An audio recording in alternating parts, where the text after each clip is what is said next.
Hello, നമുക്ക് puffs ഉണ്ടാക്കിയാലോ. ഒരു പാനിൽ ഓയിൽ ഒഴിച്ച് കൊടുത്തിട്ട് അതിലോട്ട് 2 പച്ചമുളകും ഇഞ്ചി വെളുത്തുള്ളി പേസ്റ്റും കൂടി ചേർത്ത് നന്നായിട്ട് തന്നെ ഒന്ന് മൂപ്പിച്ചെടുക്കുക. അതിനുശേഷം ഒരു മീഡിയം സവാള അതിലോട്ട് ആവശ്യത്തിന് ഉപ്പും കൂടി ചേർത്ത് നന്നായിട്ട് തന്നെ ഒന്ന് സോഫ്റ്റ് ആവുന്നവരെ വഴറ്റിയെടുക്കുക. എന്നിട്ട് അതിലോട്ട് 1/2 ടീസ്പൂൺ മഞ്ഞൾപ്പൊടി, മുളക് പൊടി, മല്ലിപ്പൊടി, പെരിഞ്ജീരകപ്പൊടി ഇത്രയും ചേർത്ത് നന്നായിട്ട് തന്നെ ഒന്ന് മൂപ്പിച്ചെടുക്കണം.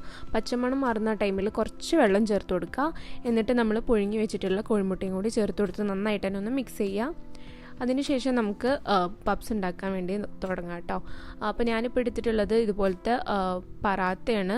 നിങ്ങൾക്ക് വേണമെങ്കിൽ പഫിൻ്റെ ഷീറ്റൊക്കെ കിട്ടും. എന്നിട്ട് ഇതുപോലെ സൈഡൊക്കെ ഒന്ന് കട്ട് ചെയ്ത് കൊടുക്കുക. എന്നിട്ട് കുറച്ച് മസാല മാത്രം വെച്ച് കൊടുക്കുക. ഒരുപാട് വെച്ച് കഴിഞ്ഞാൽ പൊട്ടിപ്പോവും. എന്നിട്ട് സൈഡൊക്കെ ഒന്ന് ഇതുപോലെ മടക്കി വെച്ച് കൊടുക്കുക. അതിനുശേഷം ഒരു എഗ്ഗ് എടുത്തിട്ട് നന്നായിട്ട് തന്നെ ബീറ്റ് ചെയ്തിട്ട് ഇതിൻ്റെ മേലെ ജസ്റ്റ് ഒന്ന് സ്പ്രെഡ് ചെയ്ത് കൊടുക്കുക. എന്നിട്ട് ഞാൻ എയർ ഫ്രയറാണ് ഇവിടെ യൂസ് ചെയ്യുന്നത്. ഒരു 20 മിനിറ്റ് മാത്രം നമുക്ക് കുക്ക് ചെയ്തെടുത്താൽ മതി കേട്ടോ, 180 ഡിഗ്രിയിൽ. അപ്പോൾ പപ്സ് റെഡി ആയിട്ടുണ്ട് കേട്ടോ.